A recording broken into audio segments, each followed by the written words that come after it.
एक है अकीदत, एक है हकीकत। अकीदत ये है कि गौसे आज़म की 11वीं हो। तवज्जो चाहूं। अकीदत ये है कि गौसे आज़म की 11वीं हो, लेकिन हकीकत ये है कि सिर्फ 11वीं हो, नमाज न हो। 11वीं नमाज न हो तो फकत अकीदत तन्हा है। हक है, हक है। तवज्जो चाहूंगा, तवज्जो चाहूं। अकीदत तन्हा है। अकीदत ये कि गरीब नवाज की छठी हो। अकीदत ये कि गरीब नवाज की छठी हो। और हकीकत ये कि ज़कात फर्ज होने के बाद भी ज़कात की सही अदायगी न हो तो अकीदत तन्हा है। अकीदत तन्हा। तवज्जो चाहूं। अकीदत ये कि नारा लगे रज़ा के मसलक का। अकीदत ये कि नारा लगे रज़ा के मसलक का। और हकीकत ये कि रिश्ता से पहले अकीदा न देखा जाए तो अकीदत तन्हा है। नारे तकबीर। अल्हम्दुलिल्लाहि रब्बिल आलमीन वल आक़िबतु लिल मुत्तक़ीन।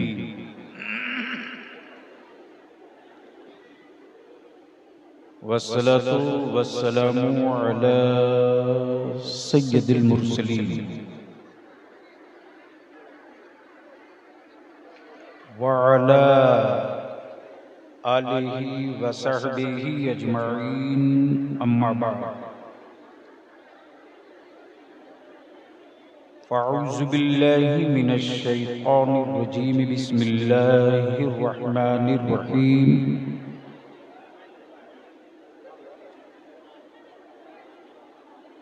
इन्नद-दीन इंदल्लाहिल इस्लाम। आमन्तु बिल्लाहि सदक़ल्लाहु अज़ीम व सदक़ रसूलुहुन नबिय्युल अमीनुल करीम व नहनु अला ज़ालिका लमिनश शाहिदीन वश्शाकिरीन वल्हम्दुलिल्लाहि रब्बिल आलमीन। भैया माइक वाले, तुम्हारा माइक बहुत अच्छा है, थोड़ी सी इको हटा दो।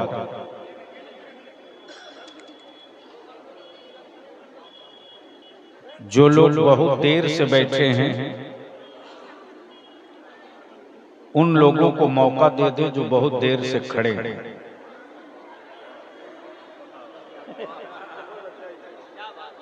अभी ये लोग जो खड़े हैं, सामने में कुछ कुर्सी खाली हो गई है, कब्जा कर सकते हो तो कर लीजिए।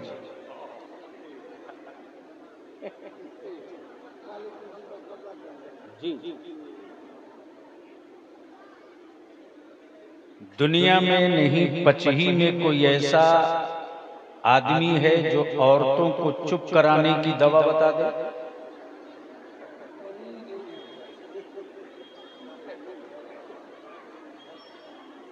लगता है चुप हो गई है।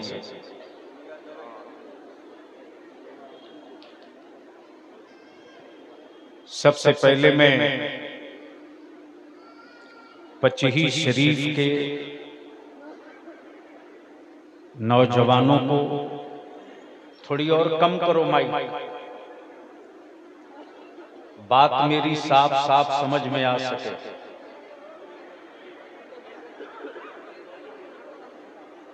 उसको समझ ही में नहीं आ रहा इको है कि पचही शरीफ के नौजवानों का, यहाँ के मुअज़्ज़ज़ उलमाए कराम का,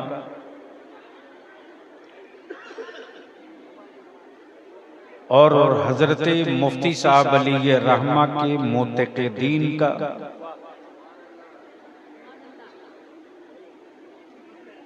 उर्स कमेटी का,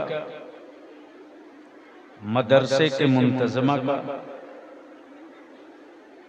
एक मुश्त में सबका शुक्रिया अदा करूं। बीच में कोरोना की वजह से कुछ रोना हुआ, कोरोना की वजह से अब आहिस्ते आहिस्ते लोग मुस्कुराना शुरू किए कि फिर कोरोना बोल रहा है, हंसोगे तो आ जाऊंगा।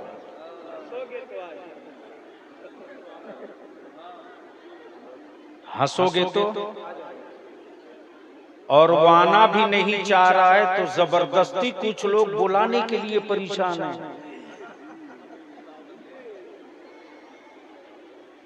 बलियाबी की आज थोड़ी देर गुफ्तगू समाप्त कर लें। हालांकि मैंने सोचा था कि इमसाल में मुझे छुट्टी मिल जाती, लेकिन कमेटी वालों को पता नहीं क्या हो गया। अरे इस काम के लिए मेरी जमात में एक से एक लोग हैं। जो काम हजरत मुफ्ती साहब का था, उस काम को करने के लिए कुछ लोगों को छोड़ने देना चाहिए। फाजिली गिरामी जानशीने हुजूर मुफ्ती साहब हजरत अल्लामा मौलाना फखरुद्दीन साहब का फोन पहुंचा और फाजिली गिरामी हजरत मौलाना मुफ्ती शरफुद्दीन साहब का तो मुकम्मल हक ही बन जाता है। तो मैं पहले पूछ लूं कि बलियाबी की कुछ कड़वी कड़वी बात बर्दाश्त करने की हिम्मत है? अरे बोलो ना, कड़वी कड़वी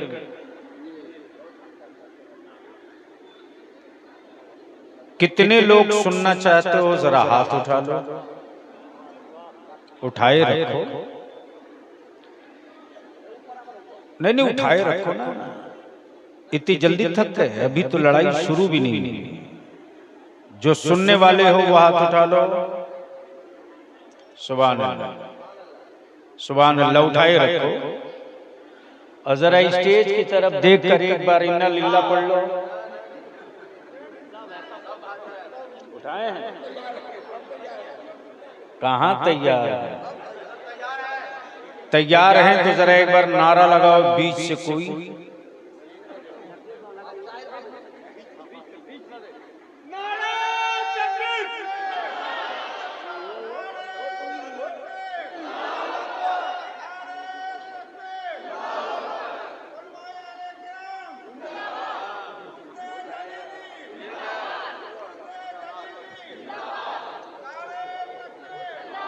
नया मुसलमान है इसलिए पूरा नारा नहीं याद है। अरे नारे तकबीर के बाद नारे रिसालत बोलना था। लगा खड़ा हो के पूरा ठीक कर लो।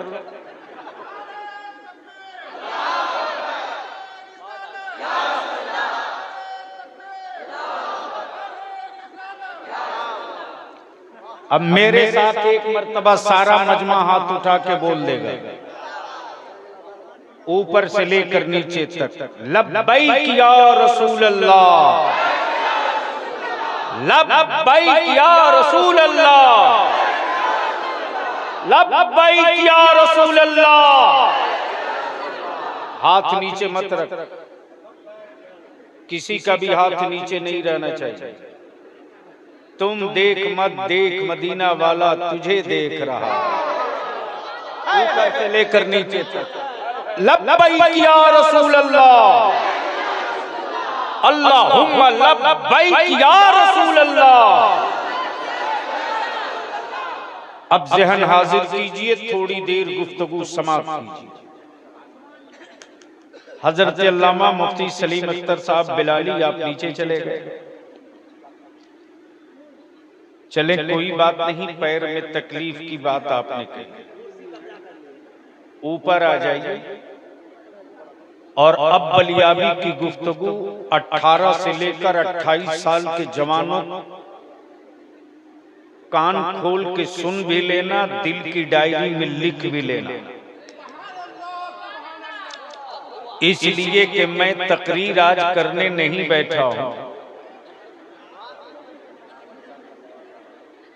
आने वाले दिनों में तेरी औलादों पर क्या बीतने वाला है वो बताने आया। अब माइक वाले को तो मैं समझा नहीं सकता कि बाबू इसको कम करो, मुसीबत है। अब या तो मुकर्रिरीन के लिए अलग माइक बुलावें, शायरों के लिए अलग अलग। हाँ, हेलो, आप थोड़ी आगे आगे। उलमाए किराम की तवज्जो चाहूं। मद्दाहे खैरुल अनाम जनाबे नूरे मुजस्सम साहब, ये वो मिट्टी है जिस मिट्टी ने मेरे मुफ्ती आजम के कदम चूमे। तवज्जो चाहूं।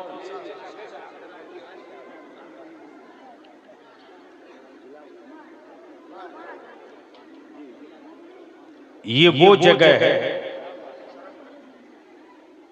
जिस जगह को हुजूर हाफिजे मिल्लत ने भी सरफराज फरमाया, और मैं समझता हूं कि पचही में काफिया और रदीफ की तरतीब यहाँ के बच्चे तो बच्चे, बच्चियां भी जानती हैं। इसलिए हिंदुस्तान के बहुत शहरों में दाद लेना बहुत आसान होता है, पचही में कामयाबियों का झंडा गाड़ना बड़ा मुश्किल होता है। देखने में आपको लगेगा ये बड़े मियां कुर्ता लुंगी और प्लास्टिक का झोला लेके घूम रहे हैं, ये ऐसे ही मौली साहब होंगे। लेकिन कमाल ये है कि वो खेत में भी बैठ जाए तो मिशकात शरीफ पढ़ाने लगे। तवज्जो चाहो, ये इनफरादियत है इस मिट्टी की, ये मेयार है इस खित्ते का, ये तेवर है इस पचही की, और ये वो मिट्टी है जिस मिट्टी ने जहां बहुतों के कदम चूमे हैं। इस मिट्टी को मेरे बुजुर्गों ने मिट्टी नहीं समझा है बल्कि मसलके आला हजरत का एक सब ट्रांसमीटर मान लिया। जहां से बिजली सप्लाई हो उसे सब ट्रांसमीटर बोलते हैं। जहां से बिजली इलाकों में मुंतकिल की जाए उसे लोग सब डिवीजन, सब पावर बोल लेते हैं। ये पूरे इस इलाके का अकीदे का सब पावर हाउस का इलाका कहलाता है। और यहां से अगर स्विच खींच दिया जाता है तो हर मस्जिदों से वही तराने गूंजते हैं जो बरेली का तराना। और इस जोत को जगाने में, इस शमा को रोशन करने में आप देख रहे होंगे अक्सर लोगों की सफेद दाढ़ी, सफेद बाल, सफेद भवें, ये वो लोग हैं जो शागिर्द हैं हजरत मुफ्ती साहब। अब मैं यहां उलमा को रुक करके एक बात अर्ज करूं, अगर इजाजत दे दे उलमाए ज़वील एहतराम, तो एक है अकीदत, एक है अकीदत और एक है हकीकत। तवज्जो चाहूं, बहुत तवज्जो चाहूंगा, अगर आप तवज्जो दे देंगे गुफ्तगू कर दूंगा। एक है अकीदत और एक है हकीकत। बहुत तवज्जो चाहूंगा, मेरे पूरे जुमले को मुकम्मल होने से पहले नतीजा निकालने की गलती न करें, वरना मैं जानता हूं कि बहुत सारे लोग अधूरी बात पर ही तलवार खींच लेंगे। तवज्जो चाहूं, एक है अकीदत, एक है हकीकत। अकीदत ये है कि गौसे आजम की 11वीं हो। तवज्जो चाहूं। अकीदत ये है कि गौसे आजम की 11वीं हो, लेकिन हकीकत ये है कि सिर्फ 11वीं हो, नमाज न हो। 11वीं नमाज न हो तो फकत अकीदत तन्हा है। हक है, हक है। तवज्जो चाहूंगा, तवज्जो चाहूंगा। अकीदत तन्हा है। अकीदत ये कि गरीब नवाज की छठी हो।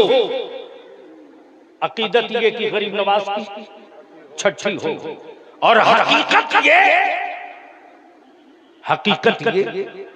कि ज़कात फर्ज होने के बाद भी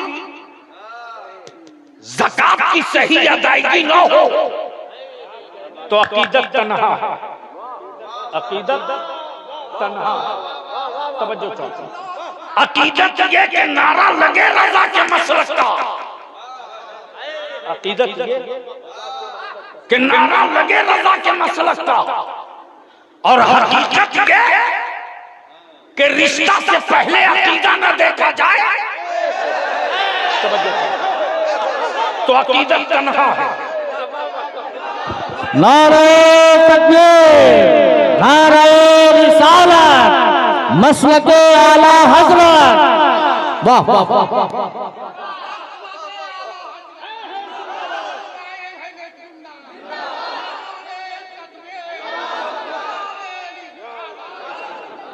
अकीदत ये कि मेरे हुसैन की सबील लगे। अकीदत ये कि मेरे हुसैन की सबील लगे। और हकीकत ये कि फकत सबील लगे। फकत सबील लगे। फकत सबील लगे। और दिलों में शौक़े शहादत न हो तो अकीदत तन्हा। अकीदत ये कि 12 रबीउल नूर जश्न आमद हुजूर की धूम मचे। और हकीकत ये कि औलादें तालीम से दूर हो। तवज्जो चाहो। हकीकत ये कि औलादें तालीम से दूर हो तो अकीदत तन्हा। अकीदत तन्हा। तवज्जो चाहो। दिल लगाएंगे तो गुफ्तगू हो जाएगी। स्टेज वाले बोले तो आप भी बोल लेना। स्टेज वाले बोले तो आप भी बोल लेना, वरना मेरा काम हो गया। हाजिरी लगानी थी, लग गई। तवज्जो चाहो। अकीदत तन्हा। सिर्फ रबीउल अव्वल की धूम मचे, इल्म न हो। अकीदत तन्हा। गौसे आजम की 11वीं हो, सजदा न हो। अकीदत तन्हा। गरीब नवाज की छठी हो, औलाद जाहिल है। अकीदत तन्हा। रज़ा के नाम का मसलक का नारा, रिश्ते में अकीदा न देखा जाए, अकीदत तन्हा। तवज्जो चाहो। तवज्जो चाहो। आज लवारिस बन गए हैं मुसलमान के बेटे। लवारिस, लवारिस जिसके बाप दादा का शजरा बीच में गायब हो, वो भी मेरे नबी की अज़मत पे पत्थर मारता है। तवज्जो चाहूंगा अहले इल्म की। हैदर साहब, अब अहले इल्म की तवज्जो चाहूं। एक बात बताओ, सेक्रेटरी साहब, मुखिया जी हैं कि चले गए? इमसाल है, बोलोगे तो बोल दूंगा। जोर से, जोर से। अरे एक साथ एक आवाज होकर जोर से। तवज्जो चाहूं। हजरत दिल लगाओ तो अकीदत और हकीकत को समझा दो, गुफ्तगू मुकम्मल हो जाए। मान लो जिस्म है, जिस्म है, हाथ भी, बिलाली साहब, आंखें भी, दिल भी, पैर भी, कान भी, जबान भी, धड़कन भी, हरकत भी, सोज भी, दर्द भी, सिसक भी, हुमक, गम भी, खुशी भी, सब है, रूह नहीं है।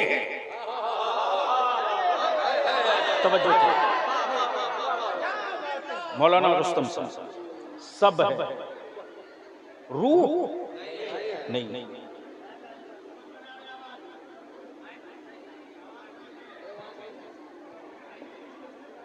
वो गायब हो गया, मैं क्या बताऊं। वो असल बाहर की आवाज आ रही है ना, वो टकरा के आ रही है। भैया बाहर का चोंगा काट दो, अंदर वाला साउंड बॉक्स दे दो, काम हो जाएगा मेरा।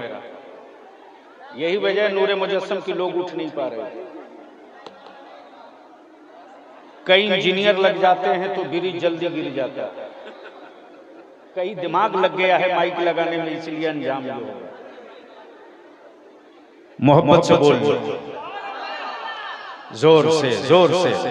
मैं क्या कह रहा था, किसी के ज़हन में है?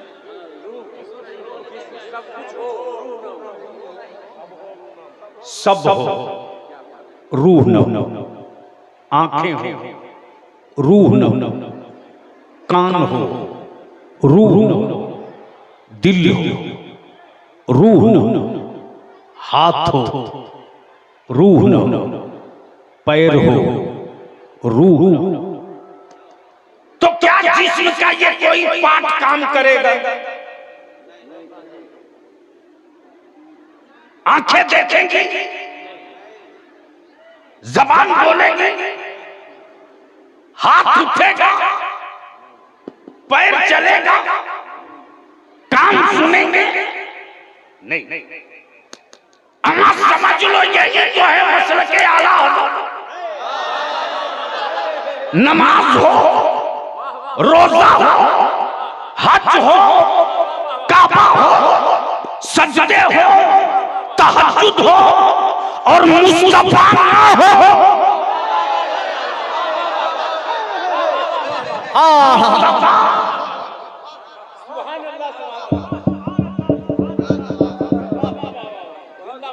बहुत मुश्किल है। अरे बाहर का चोंगा काटो।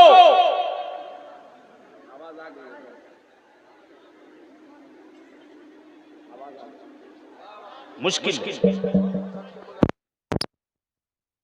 बात समझ में नहीं आ रही।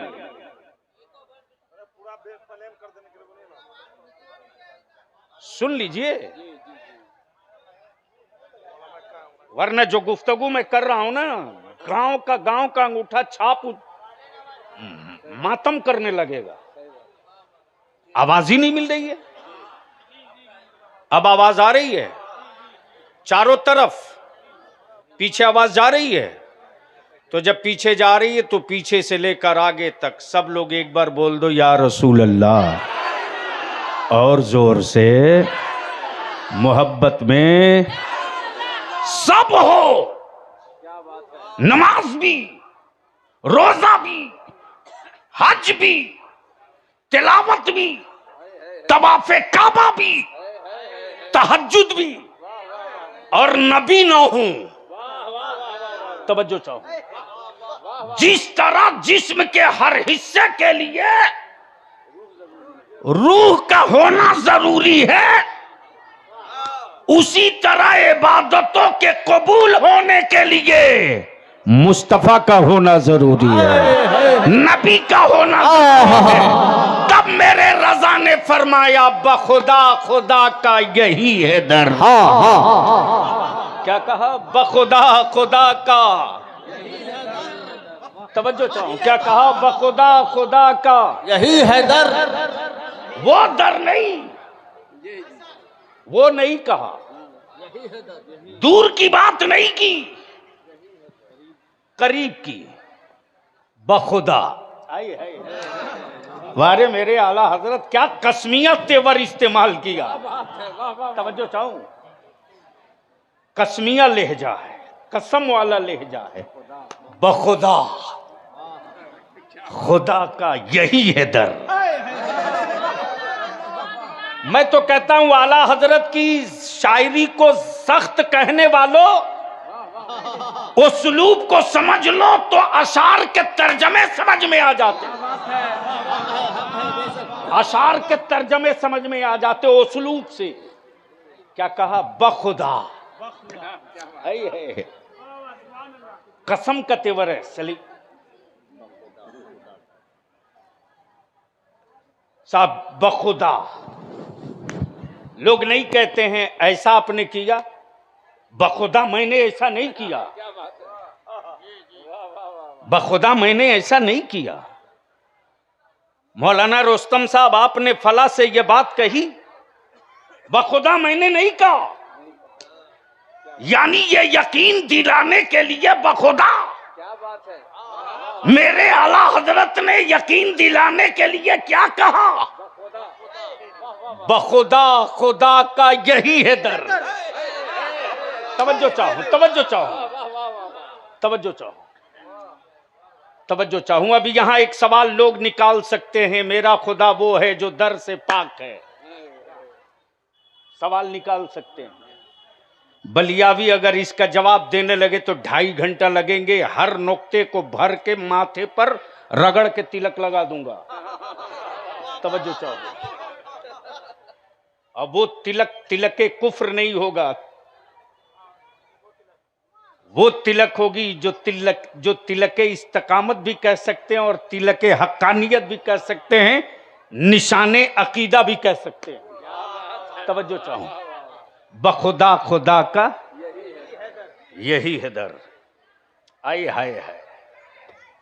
तब मेरे आला हजरत ने दूसरे कलाम में इसका तर्जमा भी कर दिया। क्या कहा? मैं तो मालिक ही कहूंगा। क्या कहा? क्या कहा? क्या कहा? मैं तो मालिक ही कहूंगा। और इस तेवर को, इसकी तशरीह जो रईसुल कलम ने किया वो बता दूं। रईसुल कलम ने इसकी तशरीह क्या की? रईसुल कलम फरमाते कि किसी की छाती फटती है तो फटे, मैं तो मालिक ही कहूं। अगर किसी के घर मैयत हो जाए तो हो जाए, मैं तो मालिक ही कहूंगा। अगर किसी का वजू टूटता तो टूट जाए, मैं तो मालिक ही कहूंगा। अगर किसी के किले में जलजला आता है तो आता रहे, मैं तो मालिक ही कहूंगा। और क्या संभाला है अकीदे वहदानियत को मेरे आला हज़रत।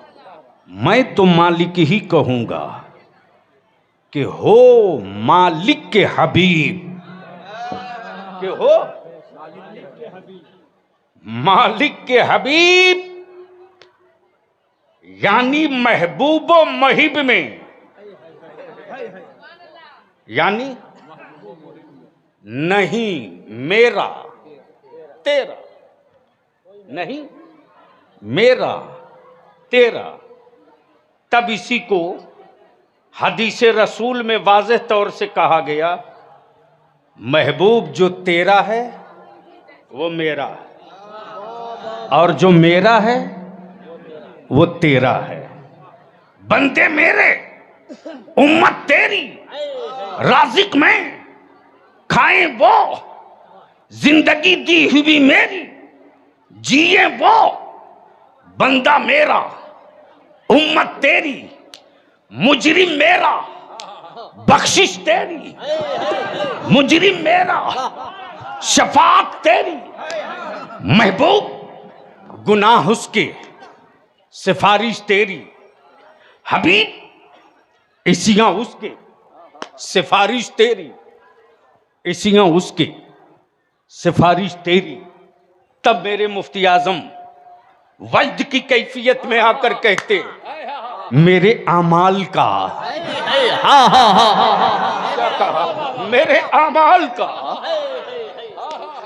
बदला तो जहन्नम ही था, मैं तो जाता। तवज्जो चाहो। मैं तो जाता, कन्फर्म था, मैं तो जाता, क्लियर था, मैं तो जाता। बाप का दुखा हुआ दिल कह रहा था मैं तो जाता। भाई के हकमारी की तारीख कह रही थी मैं तो जाता। इमाम का दुखी दिल कह रहा था मैं तो जाता। मदरसों के बच्चों का छीना हुआ हक कह रहा था मैं तो जाता। मेरे सरकार ने जाने न दिया। मेरे सरकार ने जोर से बोलो, मेरे सरकार ने, अरे लहक के बोल, मेरे सरकार ने, ऊपर से लेकर नीचे तक मेरे सरकार ने। अब बलियाबी अर्ज करता, कोई एक गारंटर तो लाओ, कोई एक भरोसा तो लाओ, कोई एक मदद का हाथ तो लाओ जो दुनिया में भी मदद करे, कब्र में भी मदद करे, पुलसिरात पर भी मदद करे, कयामत में भी मदद करे। बलियाबी कहता वो कल की बात थी जब मदीने की तरफ देखा जाता था। ऐसा नहीं है, आज भी ईमान वालों पर जुल्म का बुलडोजर चले, हुकूमतों की तरफ नहीं देखते। जबर का हंटर चले, हुक्मरानों की तरफ नहीं देखते। बेटियों की चादर अस्मत पर हाथ पड़े, जमाने के हुक्मरानों की तरफ नहीं देखते। आज भी ईमान वालों का भरोसा है कि जब जुल्म के बादल बरसते हैं तो हम अदालतों की तरफ नहीं देखते, गुंबदे खजरा की तरफ। नारे तकबीर, नारे रिसालत, मसलके आला हज़रत, उलमाए अहले सुन्नत। वाह वाह वाह। लेकिन कमजोर गैरों ने नहीं किया, मुसलमान के जवानों तुमने किया, तुमने किया। मौलाना 14 सितंबर को 4 स्टेट के उलमा जमा हुए थे इदारे शरिया पटना में, और कल मधुबनी में इकट्ठा होंगे। जिनको तौफीक बख्शी है अहले सुन्नत के वजूद की लड़ाई लड़ने के लिए, वही मैदान में आएगा। हम तो निकल चुके हैं दीवारों से सर टकराने के लिए। देखता हूं इस काफिले शौक में कौन है जो अपनी जिंदगी की नजर पेश करने के लिए आवे। लेकिन हुक्मरानों के भरोसे अपनी औलादों को नहीं छोड़ा जाएगा। जिसके बाप दादा का शजरा नहीं मालूम, वो भी मेरे नबी की अजमत पे पत्थर मारे। मुफ्ती साहब, वो दिन मेरे लिए बहुत काला दिन था, लेकिन अफसोस ये कि बलियावी की जमात ही बलियावी की बात नहीं पढ़ती है। बलियावी की बात बलियावी की ही जमात के लोग नहीं सुनते, बाकी सारा जमाना सुनता। फुर्सत मिले फेसबुक व्हाट्सएप पर मशवरा देने से तब ना। माफ कीजिएगा,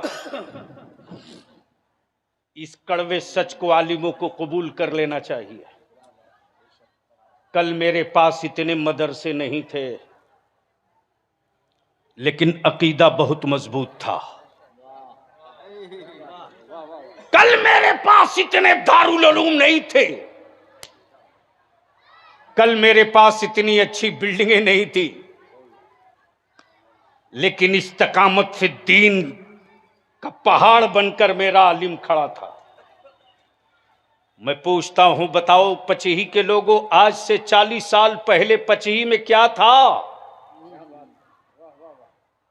क्या था 40 साल पहले? न अच्छी सड़क, न गांव में बिजली। वो दिन भी मैंने देखे हैं जब पहली बार मैं आया था। जब पहली बार आया था तो उस साल अल्लामा हाशिम साहब मुरादाबादी थे, मौलाना जहांगीर खान साहब थे, और इत्तफाक से उस साल इस कदर आंधी बारिश तूफान आया कि सारा पिंडाल गिर गया। और रात को शाम को 8 बजे मैं पहुंचा हूं झंझारपुर। आने को कोई साधन नहीं, टेलीफोन और कोई राब्ता नहीं। और इत्तेफाक से उस दिन ओला गिरे थे, ओला, पत्थरबारी भी हुई थी। मैंने 5 रुपया देकर एक रात के लिए चूल्हा खरीदा था एक चाय वाले से।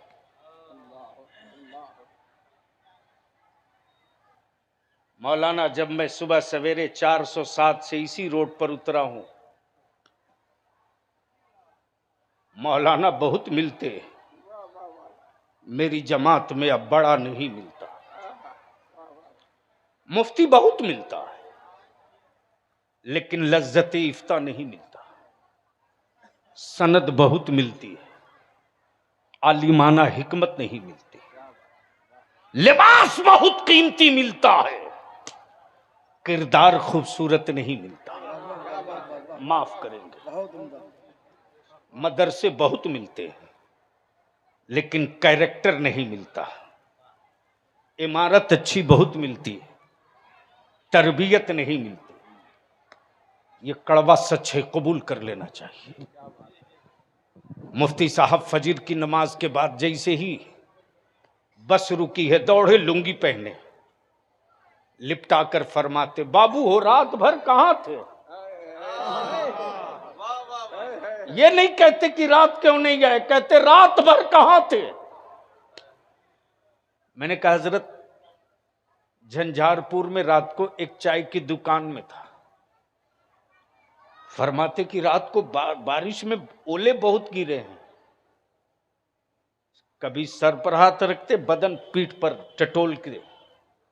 मैंने कहा मैं ठीक हूं। घर पे लाए, उसी घर पे जल्दी जल्दी कुछ खाने को जो था ले आए। और उसके बाद फरमाते हैं कि मैं मैदान से आ रहा हूं, सब शामियाना गिर गया। उस वक्त उन्होंने मुझसे एक जुमला कहा था, बाबू आज तकरीर कर दीजिए। क्या कहा? आज तकरीर कर दीजिए। उस वक्त मैंने कहा था, हजरत आप दुआ फरमाएंगे मैं तकरीर करूंगा।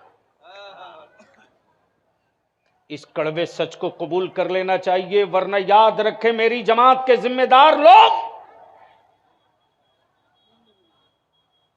आने वाले दिनों में आपकी औलाद आपकी फातिहा पढ़ेगी कि नहीं, क्या बात है, वाह वाह वाह। इसकी गारंटी कोई नहीं ले सकता।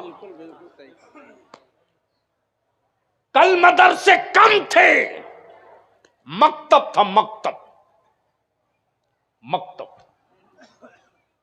मैं पूरी जिम्मेदारी के साथ सर्वे कराकर यह बोल रहा हूं, सर्वे कराकर।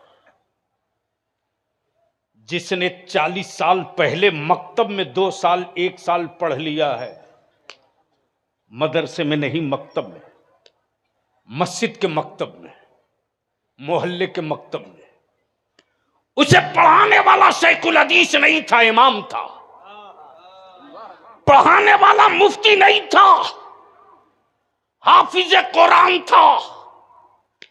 40 साल पहले गांव के मकतब में जिनको पढ़ा दिया कल के बुजुर्गों ने, वो दुनिया के जिस भी कॉलेज और स्कूल में चला जाए, दुनिया के जिस कॉलेज यूनिवर्सिटी में चला जाए, किसी की मां ने दूध नहीं पिलाई है कि 40 साल पहले मकतब में पढ़ने वालों पर कोई बदअकीदगी का रंग चढ़ा दे, कुफ्र का रंग चढ़ा दे। कल के मकतब में 40 साल पहले जो पढ़ चुका है, उसने सिर्फ उर्दू और कुरान नहीं पढ़ा है, उसने इमाम अहमद रजा को भी पढ़ लिया है, सदरुल फाजिल को भी पढ़ लिया है, गौसे आजम को भी पढ़ लिया है, सदाकत भी पढ़ लिया है, अदालत भी पढ़ लिया है, सखावत भी पढ़ लिया है, शुजाअत भी पढ़ लिया है, और अकीदे हक क्या है ये भी पढ़ लिया। आज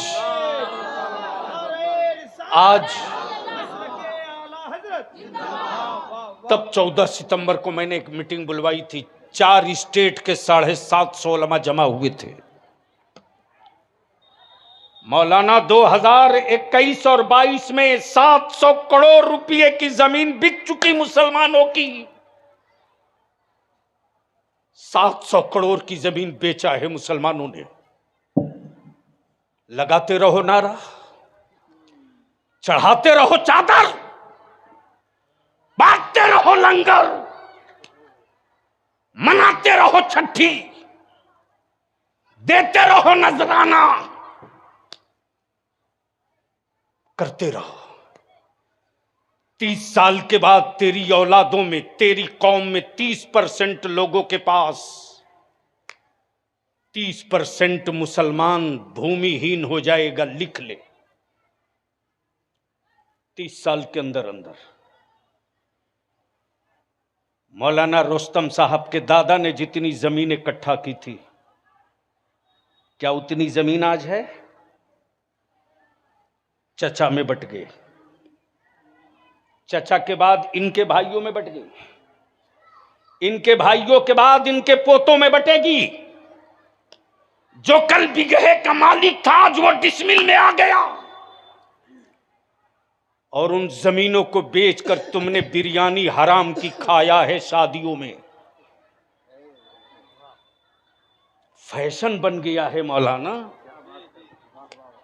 शादियों में मोच का मुजाहिरा हो रहा, मोच का। अरे निकाह सस्ता कर दे रे, निकाह सस्ता कर। अगर निकाह सस्ता नहीं करेगा तो भारत में तेरी औलादों का जीना महंगा हो जाएगा। जो मैं कह रहा हूं इसको लिख ले। अगर निकाह सस्ता नहीं करेगा तो भारत में तेरी औलादों का जीना महंगा होगा। जब एक एक धूर जमीन बेचकर तेरी औलादें अपने बच्चों, अपनी बेटियों का निकाह करेंगी तो 20 साल के बाद तेरे बच्चों के पास जमीन के कागज के एतबार से हिंदुस्तानी होने का सबूत नहीं रह जाएगा। फैसला कर ले, बलियाबी का काम जगाना था, जगा दिया। तब मैंने महसूस किया एक दौर था, जिसके उर्स में आए हो ना, वो रईसुल कलम अल्लामा अरशदुल कादरी के मिशन के मशीन थे, मशीन।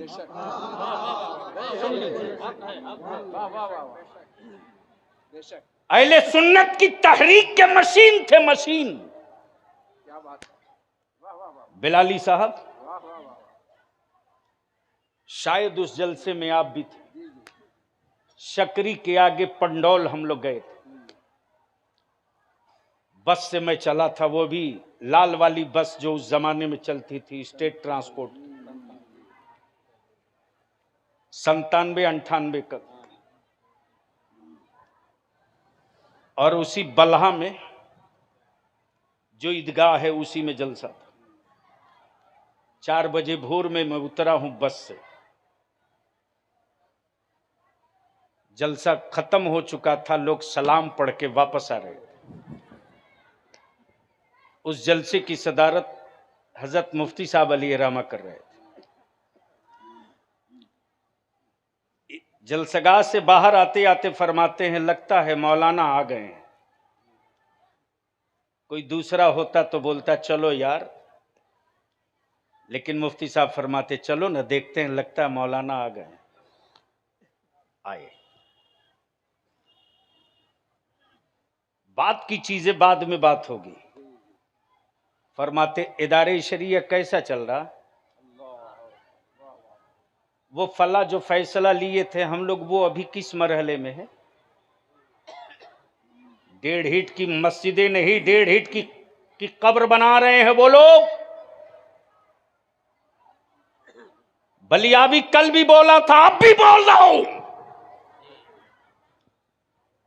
कि मसलके आला हजरत मार्केटिंग के लिए नहीं रहने दिया जाएगा। रजा का मसलक बेच करके कोई हवेली बनावे, ईंटें सलामत नहीं रहने दूंगा। रजा का मसलक इसके लिए नहीं कि व्यापार कोई कर ले। रजा का मसलक इसके लिए है कि अपनी नस्लों को इस मसलक पर कायम कैसे रखे। अल्हम्दुलिल्लाह 4 स्टेट के उलमा जमा हुए, 750। अदालतें सुनने को तैयार नहीं है मेरी, लिख लो। तेरे बलियाबी के पीछे बिहार से लेकर दिल्ली तक के सब तंत्र लग गए, लगा दो, कोई फर्क नहीं पड़ता। इसलिए कि जिंदगी अपनी हो तो मरने का दर्द होगा, जिंदगी अपनी हो तो मरने के लिए जीने की तमन्ना होगी। जब जिंदगी मदीने वाले के लिए हवाले हो गई तो जीने की तमन्ना नहीं रह जाती है, मरने की आरज़ू बाकी रखी जाती है, जिंदगी में बरकत होते रहती है। तब हमने तय किया कि इदारे शरिया से तहरीक बेदारी निकले। और बिलाली साहब जानकर खुशी होगी कि 50 साल के बाद बेतिया के मुसलमानों ने पहली मर्तबा जी खोल करके बेतिया टाउन हॉल में पढ़ा है, या नबी सलाम अलैक, या रसूल सलाम अलैक। मौलाना रुस्तम साहब वो लोग जबान से नहीं बोल पा रहे थे, सिर्फ ज़ारो कतार रोते थे।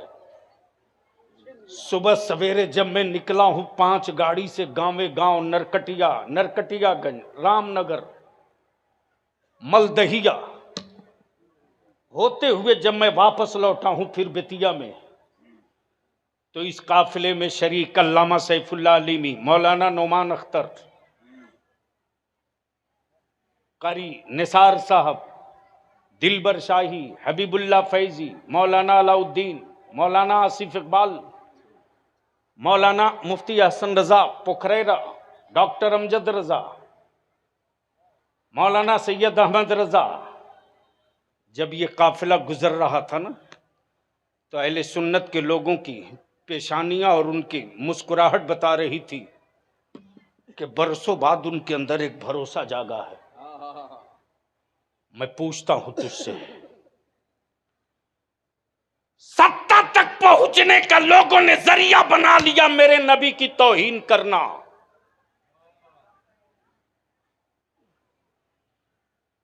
जिसके बाप दादा का शजरा नहीं मिलता वो मेरे नबी की अजमत पे पत्थर मारता है। भारत के टीवी वाले उसे हीरो बनाते, पुलिस प्रशासन देखकर मुस्कुराती है। मुसलमान कितना मजबूर हो चुका है, ये अपने नबी की मोहब्बत में, रसूल की हिमायत में कुछ बोल नहीं सकते।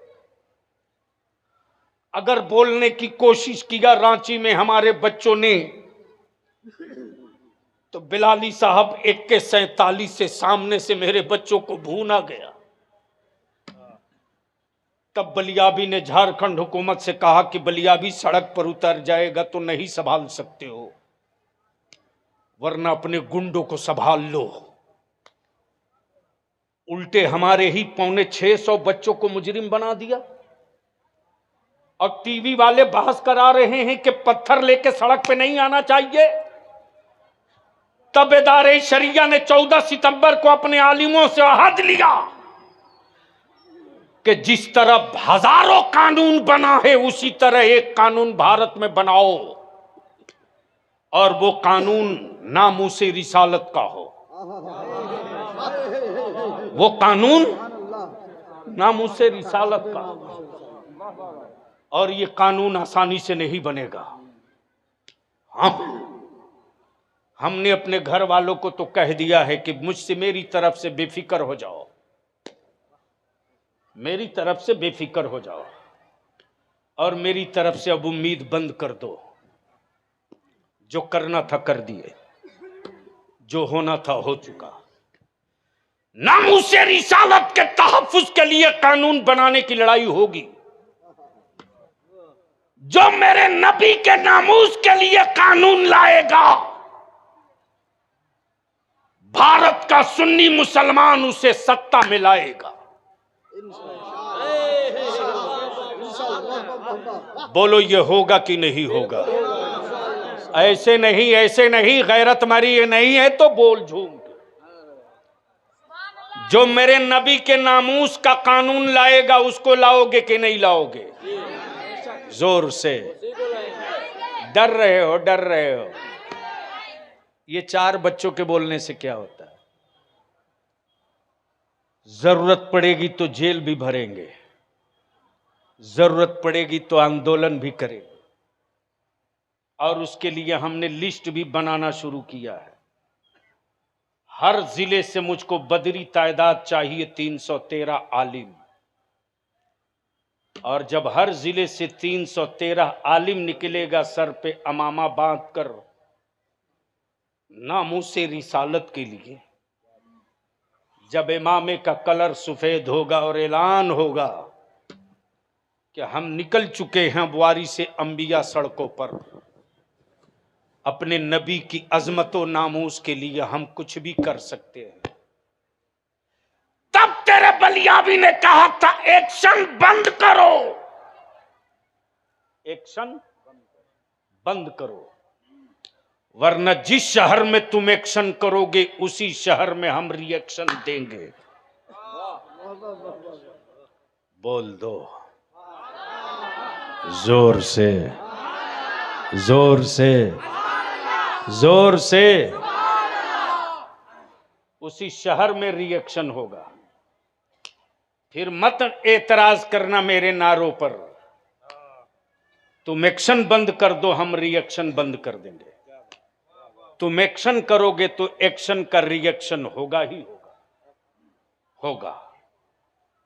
आज दूसरी मुसीबत है बिलाली साहब, हमारे बच्चे लवारिस हैं, लवारिस हैं। कौन समझाई नकल के टूअरों को? अरे जवान तो जवान, माफ कीजिएगा यह कड़वा सच है। हमारे वोट से सबको मोहब्बत है, मेरी औलादों से किसी को मोहब्बत नहीं। जिसको जब जी चाहे तब मेरे बच्चों को आतंकवादी कह सकता है, टेररिस्ट लिख सकता है, आतंकवादी कहकर उठाया जा सकता है। 25 साल, 30 साल, 20 साल, 26 साल, 28 साल हमारे बच्चे बेकसूर जेल में सड़ते हैं। ये टीवी के डब्बा वाले, ये अखबार वाले, ये सत्ता के दलाल लोग अदालत का फैसला आने से पहले चिल्लाते, यह आतंकवादी पकड़ लिया गया, इसका तार लश्कर तैयबा से है, इसका तार जैसे मोहम्मद से है। बलिया भी कल भी कहा था, अब भी कह रहा हूं, तुम आतंकवादियों को मार नहीं सकते, तेरा कलेजा काम नहीं करता तो लिस्ट ला के दे गरीब नवाज के गुलामों को, हम उसको निपटना खूब बढ़िया से जानते हैं। गरीब नवाज का गुलाम अपना मजहब भी बचाना जानता है, अपना वतन भी बचाना जानता है, लेकिन बगैर सबूत के हमारे बच्चों को 30 साल 40 साल जेल में डाल दिया। मौलाना सलीम साहब, सलीम अख्तर बिलाली साहब जेल के दरवाजों से खून के आंसू रो रो लौटा है बलियाबी। इसी मध्य प्रदेश में क्या गजब है फखरुद्दीन साहब, लकड़ी की चाबी से जेल का ताला खुल गया, लकड़ी की चाबी से। और हमारे 16 बच्चों को इनकाउंटर किया गया पहाड़ पर। कहां हो आप? एक मर्तबा आवाज नहीं निकली इन सेकुलर कहलाने वाले दोगलों की। एक ने नहीं आवाज उठाई कि लकड़ी की चाबी से जेल का ताला कैसे खुल गया। अरे जब 6 आने का ताला लकड़ी की चाबी से नहीं खुल सकता तो इतना बड़ा ताला जेल का कैसे लकड़ी के चाबी से खुल गया। जब मैं दरवाजे पर पहुंचा हूं मौलाना, तो मेरी कौम की ऐसी भी बेटी थी जिसकी गोद में छोटा बच्चा है। उसको मालूम हुआ कि बलियाबी साहब आए हैं। पूरी फोर्स, पूरा मीडिया, पूरा प्रशासन लगा है। प्रशासन के लोग उसको मुझसे मेरे करीब नहीं आने देना चाहते थे। अचानक एक लड़का बोला, कोई निकाब पहने कोने में खड़ी है, वो आपका इंतजार कर रही। मैं लौटा सीधे उसकी तरफ। बच्ची मुझसे कह रही है, मेरे सामने दो ही रास्ता है, भीख मांग कर अपनी औलाद पालूं या भीख मांग कर अपने शौहर की रिहाई का मुकदमा लड़ूं या अपने बाल बच्चों को एक साथ लेकर खुदकुशी कर लो। आप बता दो मैं क्या करूं। बलियाबी के पास कोई जवाब नहीं था। मैंने कहा, केस तुम नहीं लड़ोगी, अब मैं लड़ूंगा। ये सोच कर लड़ूंगा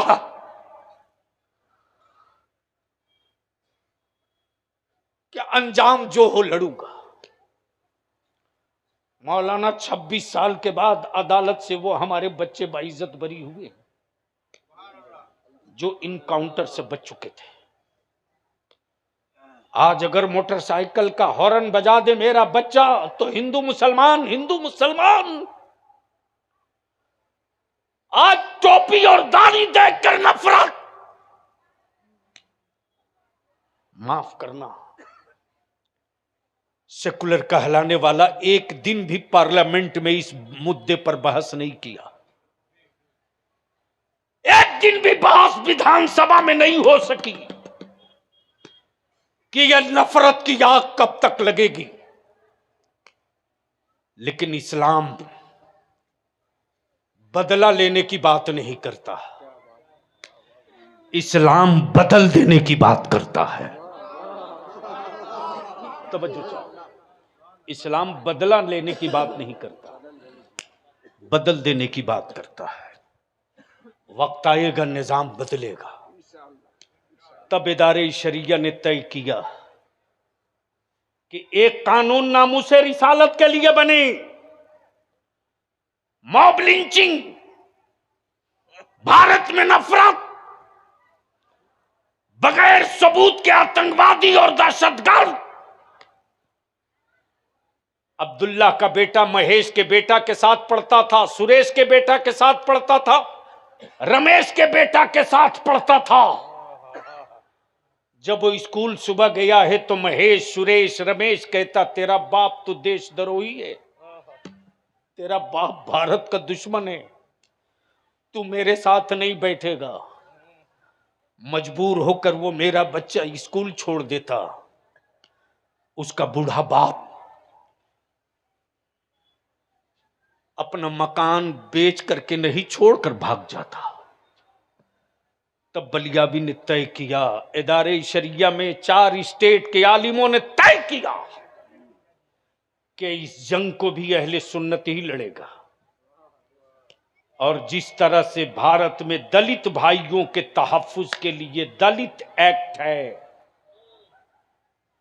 जरूरत आ गई है कि उसी तरह का मुस्लिम सेफ्टी एक्ट बने।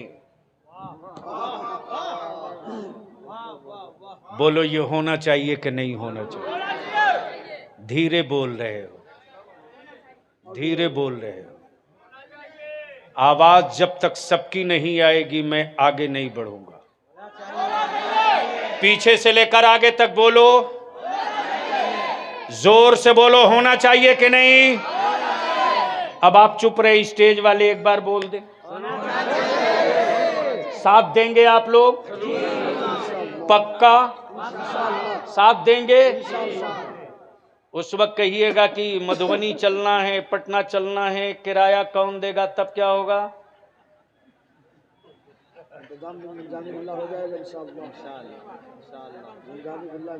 अरे बोलिए ना। मैं तो कहता हूं, अगर सिर्फ मस्जिदों का इमाम और मेरा आलिम अगर एक पैर पर खड़ा होकर आहत कर ले तो 1 हफ्ते के अंदर बिहार सरकार को भी घुटने के बल लाकर खड़ा कर सकते हो आप, और दिल्ली सरकार को भी आप डंगा कर खड़ा कर सकते हो आप। हर मस्जिद का इमाम सिर्फ अपने साथ 11 नमाजी लेके चल दे। कितना जोर से? मौलाना रुस्तम साहब, और सिर्फ 11 मस्जिदों से नमाजी निकल आवे और कुछ नहीं करेंगे। पटना में सिर्फ 2 रिकात की नियत बांध करके सूरह बकरा इमाम को बोलेंगे पढ़।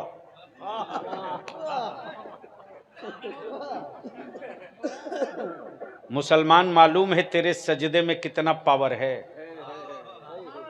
नहीं पता, नहीं पता, नहीं पता। अगर इसी सजदे का पावर समझ जाता सिर्फ 2 रिकात वाला ना, तो तेरे बच्चों को कोई माई का लाल आंख नहीं दिखाता। हमने तो मस्जिदों के मेंबर पर अल्फाज समझाए हैं, हिकमत नहीं समझाई।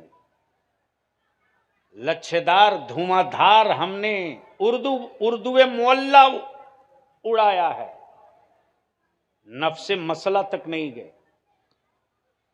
तवज्जो चाहूं, बस आखिरी गुफ्तगू का हिस्सा जारी रहे। कितनी देर बोल दिया? घड़ी आपकी है?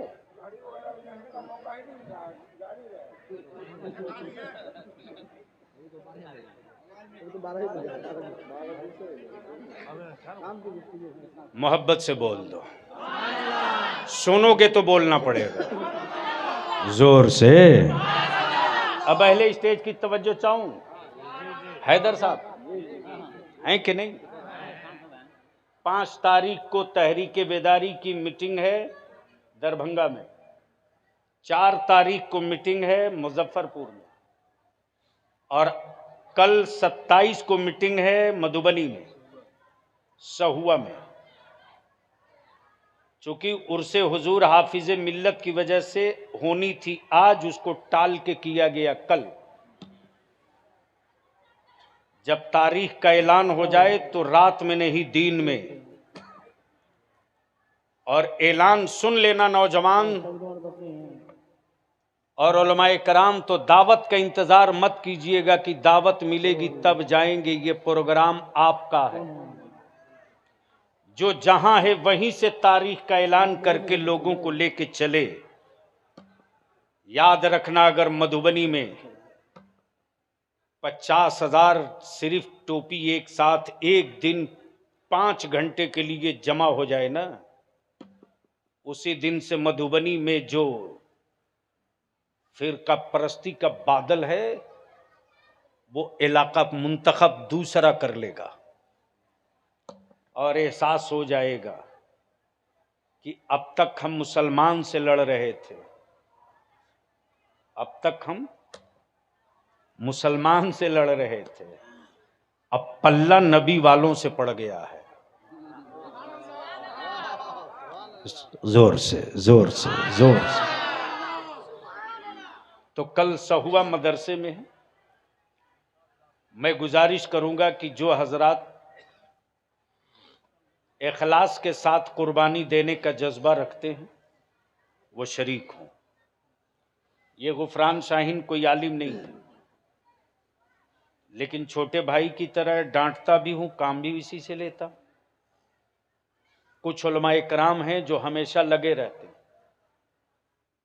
रईसुल कलम कहते थे कि बेटा, अपना काम करने की फिक्र सबको होती है, जमात का काम करने की फिक्र किसी किसी को होती है। बस आखिरी जुमला, सजदे का वजन समझेंगे या देखेंगे? अरे सुनेंगे कि देखेंगे? सुनेंगे कि देखेंगे? देखेंगे नहीं, देख भी लेंगे।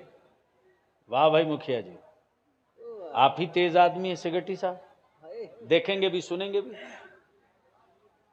बिलाली साहब, ईद का दिन, बकरीद का दिन, अचानक देखा कि दिल्ली में, मुंबई में, पटना में, अहमदाबाद में, सूरत में, कोलकाता में ईद के दिन चारों तरफ फुर्स लगी है। सड़क पर लोग जानिमाज लिए दौड़ रहे हैं। मस्जिद फुल, सड़क फुल। दिल्ली जामा मस्जिद से मुसल्ला बिछते बिछते बिछते बिछते चलाया लाल किले तक। पुलिस खड़ी है, खबरदार इधर मत जाओ। क्या बात है, तवज्जो चाहो, खबरदार क्या बात है, वाह वाह वाह। इधर मत जाओ। मंत्री की गाड़ी आ रही है, सिपाही कह रहा रूट बदल लो। वाह मुसलमान अपने अल्लाह का सजदा कर रहा है। तवज्जो चाहो, मुसलमान अपने अल्लाह का सजदा कर रहा। दिल्ली जाम होने दो, मुंबई जाम होने दो, अहमदाबाद की सांस रुक गई, रुकने दो, पटना से गाई घाट तक जाम हो चुका, होने दो। मंत्री हो लौट जाओ, मुख्यमंत्री हो लौट जाओ। खबरदार कोई जानवर न जाने पावे। मुसलमान सजदा कर रहा, वाह वाह वाह, मुसलमान सजदा कर, सजदा कर रहा। ईमान से बता मुसलमान, क्या बात है, जब तू 2 रकात के लिए मुसल्ला उठा ले तो भारत जाम हो जाए और तेरी हिफाजत के लिए हुकूमत सड़क पे आ जाए। वाह वाह वाह वाह वाह। जिस दिन तू 5 वक्त मुसल्ला उठा लेगा ना, उस दिन याद रख तेरी मुहाफिजत के लिए पूरा जमाना खड़ा हो जाएगा। लेकिन अफसोस, आज मुसलमानों के बच्चों में 4 आवारा लत लग गई। कल तक किसी का बेटा सिगरेट पीता था तो पंचायत होती थी, आज मुसलमान के कुछ बच्चे शराब भी पीने लगे, शराब भी पीने लगे। जो कौम शहादत का जाम पीने के लिए पैदा हुई हो, वो कौम शराब पीने लगी। हमारे उलमा ने जहेज के खिलाफ हुल्ला बोला। मुखिया जी आपसे विनती करेंगे, पूरी कमेटी को बैठा लिए और जितनी मस्जिदें हैं या अहले सुन्नत की, सबके मुतवल्ली और सिगरेटी को भी बैठा लिए। हमारा आलिम कुर्बानी देने को तैयार है, लोगों को आगे बढ़ाइए। हमारा आलिम पत्थर पर कलेजा रखकर डीजे और गांजा बाजा और पटाखा वाली बारात के दूल्हे का निकाह पढ़ाने जाता है, पत्थर रखकर, पत्थर रखकर। मेरा आलिम घुटन महसूस करता है कि जिसमें डांस हो रहा उसका निकाह में कैसे पढ़ाऊं, लेकिन मेरा आलिम मजबूर है। अगर वो निकाह का बाइकाट कर दे तो 20 बोरी सीमेंट देने वाला मस्जिद में सेठ मस्जिद के मुतवल्ली और सिगरेटी को मजबूर कर देता है। मेरे आलिम को सिगरेटी और मुतवल्ली बेइज्जत करता। हम इल्तिजा करेंगे कि मस्जिदों के मुतवल्ली और सिगरेटी खुद माइक से ऐलान करे जुमा में कि हमारी मस्जिद का इमाम उस बारात के दूल्हे का निकाह नहीं पढ़ाएगा। जिस बारात में डीजे और बाजा और नाच के साथ खुराफात के साथ बारात आएगी, जिस दिन मस्जिद का मुतवल्ली और सिगरेटी ऐलान कर देगा, उसके बाद मेरा आलिम देख लेगा कि वो कौन मौलवी है जो बाहर से आकर पढ़ाने की हिम्मत करेगा। या तो बारात बगैर निकाह के वापस जाएगी, या तो बारात वाला तौबा करके वापस जाएगा। 2 में 1 होगा, तीसरा नहीं होगा।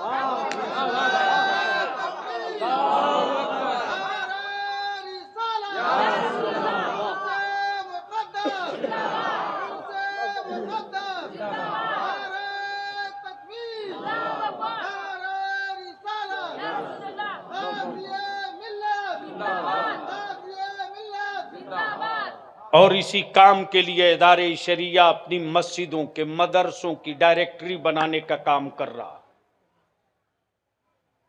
तकरीबन 4,500 मस्जिदों की डिटेल आ चुकी है। मैं बैठा नहीं, वरना मेरे भी चेहरे का रंग बड़ा चमकीला होता। सुकून की नींद और अच्छी खुराक मैं भी खाता और बहुत लगता कि बस इबादत की चमक आ रही है। माफ करना, सजदों की चमक छुपाई जाती है काजू और पिस्ता की चमक में, और तकवे और तहज्जुद के चमक में बड़ा फर्क है। माफ कीजिएगा, ये कड़वा सच है। हमने जल से भी महंगा कर दिए, जल से भी महंगा कर दिया। हैदर साहब, क्या मेरी कौम है साहब? जुब्बा फाड़ तकरीर हो गई, खूब नारा लगा, आग आसमान फाड़ के रख देंगे। लेकिन किसी पीर ने नहीं पूछा, किसी खतीब या शायर ने नहीं पूछा कि गांव के मस्जिद के इमाम की तनख्वाह इतनी कम क्यों, नहीं पूछा। और जलसा कराने वालों ने 50,000 बलियाबी को दे दिया, लेकिन एक बार नहीं गांव वालों ने कहा कि लाओ इमाम साहब को भी 2-4-5,000 दे दो। जबकि बाप के तीजा से लेकर बाप के निकाह पढ़ाने तक का काम मेरा इमाम किया। बोलो सही है कि गलत? अरे जोर से बोलना। घूमते रहो बरकत की ताबीज लेकर, कुछ नहीं होगा। इमाम की औलाद भूखी रहेगी, बरकत की ताबीज काम नहीं करेगी। इमाम के बच्चे परेशान होंगे तो तेरे बच्चे खुश नहीं रहेंगे। इमाम की औलादें अगर बदहाल रहेगी तो तेरी औलादें खुशहाल नहीं होगी। इसलिए मैं विनती करके कहूंगा, मत लाइट लगाओ 1 किलोमीटर जलसों में, जरूरत भर लगाओ। बंद करो 200 देग बिरयानी बनाना। हर घर में 11वीं की फातिहा होती है, काफी है रे। उसमें से कुछ पैसे बचाकर अपने गांव के इमाम की तनख्वाह ऐसी बना दो कि बुखारी पढ़ाने की सलाहियत रखने वाला आलिम भी कहे कि मैं मदरसा नूरिया में हदीस भी पढ़ाऊंगा और मस्जिद में इमामत भी करूंगा। 5,000-7,000 रुपये में इमाम मिलेगा? शर्म आती है? शर्म आती है? एक रात में 10,000 छूट लुटा दो, गड्डी फाड़ के लुटाओ, खूब लुटाओ। बड़ा सेठ का बेटा है लुटारा। रहम करो, अब मेरे मसलक और मेरे मजहब की इज्जत पर रहम करो। वो कादरी फकीर जिसके उर्स में आए हो लेटा हुआ है, साइकिल से चल चल करके, गांव की पगडंडियों में खेते खेत सफर करके, मट्टी का दिया और लालटेन जला करके, पैदल चल चल करके। उस फकीर ने यही कहा था कि मत 3 टाइम खा, 2 टाइम खाओ, मत अच्छा लिबास पहनो, मोटिया मार्किन पहन लो, लेकिन अपनी औलादों को पढ़ाओ। आंखें तरस गई, माफ कीजिएगा, पचही में रिजल्ट देखने के लिए। पचही में आलिम तो बहुत मिल जाते, बहुत मिलते अल्लाह की रहमत से। अब आंखें ढूंढती है कि पचही से कोई वीडियो निकल के आ जाता, कोई सीओ निकल के आता, कोई एसडीओ निकल कर आता, तो आंख को ठंडक मिलती और हम कह सकते थे कि अब मेरा पचही वो पचही नहीं जो सिर्फ मस्जिद बनाने का पचही है, बल्कि पचही वो हो गया है कि मस्जिद बनाना भी जानता है और बनी हुई मस्जिदों को बचाना भी जानता है। जरूरत इस बात की है कि अब मदरसे में स्पेशल कोचिंग का इंतजाम कीजिए, ताकि मेरे बच्चे और बच्चियां भटके नहीं। खाली टाइम में बच्चों की सहूलत के एतबार से गांव की गोद में है ये बिल्डिंग। अगर हम कोचिंग का इंतजाम कर देते हैं मेंटेनेंस फी पर, तो गरीब का बच्चा भी आराम से अपने बच्चों को भेजकर तैयारी करा लेगा। फिर मेरे बच्चे मोहताज बनकर नहीं जिएंगे, कलम का पावर लेकर मुख्तार बनकर जिएंगे। अल्लाह ताला अमले खैर की तौफीक रफीक अता फरमाए और हम सब की हाजिरी हजरत मुफ्ती साहब की बारगाह में अल्लाह कबूल फरमा ले। इन्हीं चंद जुमलों के साथ नहीं, बस सेहत इतनी ही अलाउ करती, इसलिए कि कल सुबह मीटिंग भी है और आज तो बहुत देर बोल दिया, वरना 45 मिनट 50 मिनट, इससे बेशी नहीं। मैं जानता हूं कि मेरी सेहत की जरूरत मेरी जमात को कितनी है। मैं ये भी जानता हूं कि मेरा जिंदा रहना मेरे मसलक के लिए, गांव वालों के लिए कितना जरूरी है। आज भी गांव में कुछ लोग मौलाना बिलाली साहब खैरियत से सुकून के साथ इसलिए सोते हैं।